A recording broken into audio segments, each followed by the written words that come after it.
Electron transport chain.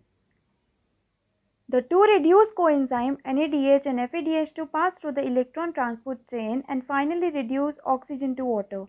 Part of the energy is also utilized to generate ATP from ADP. So welcome to the channel The So Bones. Before watching the video, make sure you subscribe to the channel, hit the bell icon so you get notification whenever I post a video, and also follow us on Instagram for notes. So where do these reactions occur? Mitochondria are the center for metabolic oxidative reactions. For this reason, mitochondria is regarded as powerhouse of the cell.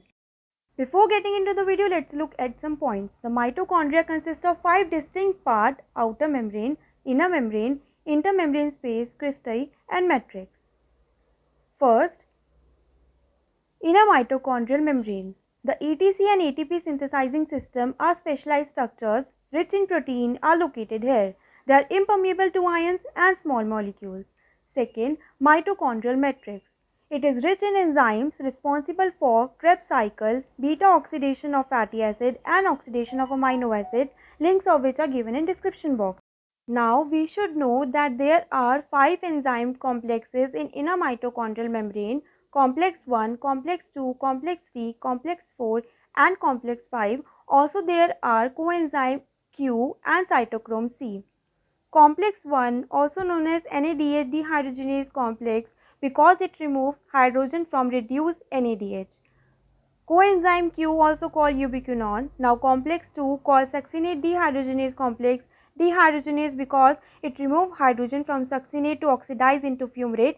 This is a step of Krebs cycle. In this reaction, the reducing coenzyme FADH2 is produced. Now complex 3, which is called cytochrome reductase. It contains 3 types of cytochrome: cytochrome B, C1 and C. Cytochrome B and C1 receive electron from electron transport chain and transfer to cytochrome C. Now cytochrome C releases the electron to complex 4. Last, complex 4, cytochrome C oxidase. It uses the electron received from cytochrome C to reduce oxygen to water. Now let's look how it works. Most of the energy the cell harvests during Krebs cycle is held in energy carriers such as NADH and FADH2. These energy carriers stay within the matrix of the mitochondria. They transfer their high energy electron to protein on the inner membrane of the mitochondria. The inner mitochondrial membrane separates the matrix from the outer compartment. Large proteins are embedded in inner membrane. These proteins are the electron carrier in the electron transport chain. The electron carriers lie side by side as a chain. 3 of these are ion pump. NADH transfer 2 high energy electron to the NADH dehydrogenase complex. NADH changes to NAD+.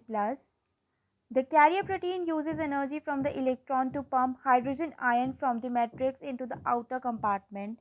The electrons are then passed to the next protein in the chain, coenzyme Q, and then to the complex 3. This complex 3 is also an ion pump. It uses a bit more of electron energy to pump more hydrogen ion through the membrane. The electrons shift to cytochrome C and then to the complex 4. This complex is a third ion pump using energy from the electron. The protein pump more hydrogen ion into the outer compartment. The electrons are now much lower in energy. They combine with 2 hydrogen ions and 1 oxygen atom.